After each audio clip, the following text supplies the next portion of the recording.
एक बार की बात है, एक बौद्ध भिक्षुक अपने शिष्य के साथ यात्रा कर रहे थे। वे थके हुए थे। वे सूर्यास्त से पहले अगले शहर तक पहुंचना चाहते थे। वे जितनी तेजी से चल सकते थे चल रहे थे, पर वे चिंतित थे कि शायद उन्हें रात जंगल में ही रहना होगा और वे रात होने से पहले पास के शहर तक नहीं पहुंच पाएंगे। शिष्य एक किसान जो अपने खेत में काम कर रहा था से पूछता है, शहर कितनी दूर है? किसान कहता है, बहुत दूर नहीं, 2 मील ही तो है। चिंता मत करो, तुम वहां पहुंच जाओगे। बौद्ध भिक्षुक मुस्कुराते हैं, किसान भी मुस्कुराता है। शिष्य समझ नहीं पाया क्या चल रहा है। वैसे भी 2 मील बीत गए और अभी कोई शहर नहीं आया। वे अब और थक गए। एक बूढ़ी औरत लकड़ी इकट्ठा कर रही थी और शिष्य उससे पूछता है, शहर कितनी दूर है? बूढ़ी औरत कहती है, 2 मील से ज्यादा नहीं, तुम बस पहुंचने वाले हो, चिंता मत करो। बौद्ध भिक्षुक हंसते हैं और बूढ़ी औरत भी हंसती है और शिष्य दोनों को देखता है और सोचता है, यह हंसी क्या है? 2 मील के बाद भी कोई शहर नहीं आया। शिष्य तीसरे आदमी से पूछता है, फिर से वही सवाल और फिर से वही जवाब। बौद्ध भिक्षुक और वह तीसरा आदमी एक दूसरे को देखकर मुस्कुराते हैं, लेकिन अब शिष्य ने अपना धैर्य खोना शुरू कर दिया था। वह अपना थैला रख देता है और कहता है, मैं अब और नहीं चलने वाला, मैं बहुत थक गया हूँ और ऐसा लगता है कि हम इन 2 मीलों को कभी पार नहीं कर पाएंगे। 3 बार हमने उन पे विश्वास किया, लेकिन ये 2 मील खत्म ही नहीं हो रहे।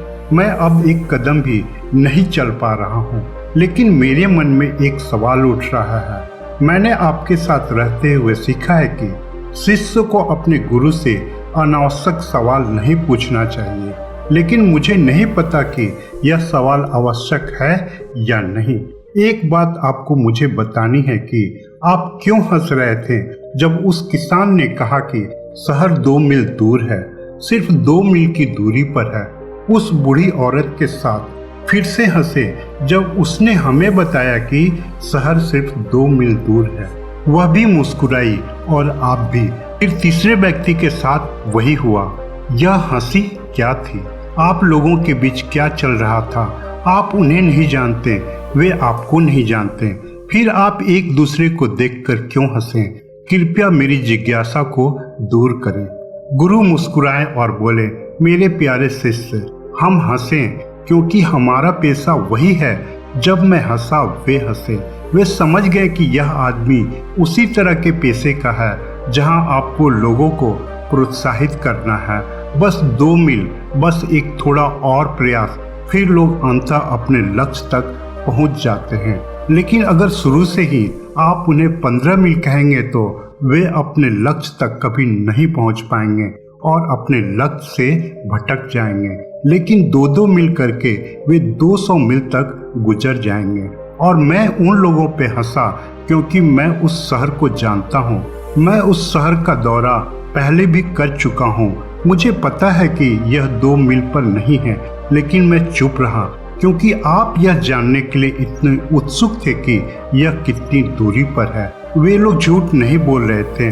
आप मानव मनोविज्ञान की एक गहरी सूत्र को समझ सकते हैं। वे लोग दयालु हैं।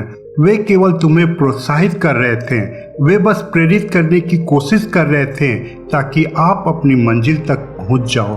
पहला किसान ने तुम्हें 2 मील और दूसरी बूढ़ी औरत ने तुम्हें 2 मील पहुंचा दिया। तीसरे आदमी ने भी तुम्हें 2 मील और पहुंचा दिया। तुम्हें बस कुछ और लोगों की जरूरत थी और तुम शहर पहुंच जाते। लेकिन अब तुमने अपना थैला रख ही लिया है तो ठीक है, हम यहाँ इस बड़े पेड़ के नीचे रात बिता सकते हैं क्योंकि शहर अभी भी 2 मील से ज्यादा दूरी पे है। अगर हम अपने जीवन में देखें तो हम पाएंगे कि हम एक ऐसी दुनिया में रहते हैं जहां हमें हर समय एक दूसरे को प्रोत्साहित करते रहने की जरूरत है। जीवन में कभी कभी हम साहस खो देते हैं और वहीं रुक जाते हैं। उस समय हमें किसी ऐसे व्यक्ति की आवश्यकता होती है जो हमें आगे बढ़ने के लिए थोड़ा सा प्रोत्साहित कर सके। जब आप किसी व्यक्ति को आगे बढ़ने के लिए प्रोत्साहित करते हैं या उनके प्रति सहानुभूति रखते हैं, किसी को खुद पे विश्वास करने के बारे में कहते हैं जब वे रुक गए हैं या उनकी यात्रा कठिन हो गई है, तो वास्तव में यह बहुत उत्साहजनक काम है। इसलिए जब भी आप किसी को जीवन में हारते हुए देखें तो बस उनके पास जाएं, उनसे कहें कि मेरे दोस्त बस थोड़ा और आगे बढ़ें और आप अपने लक्ष्य तक पहुंच जाएंगे। अगर आपका प्रोत्साहन किसी को खुद पर विश्वास दिला सकता है तो आप जरूर करें। और अगर हम सब इसी तरह एक दूसरे को प्रोत्साहित करते रहें तो हमारा जीवन आसान हो जाएगा और हम सभी अपने अपने लक्ष्य को प्राप्त कर सकेंगे।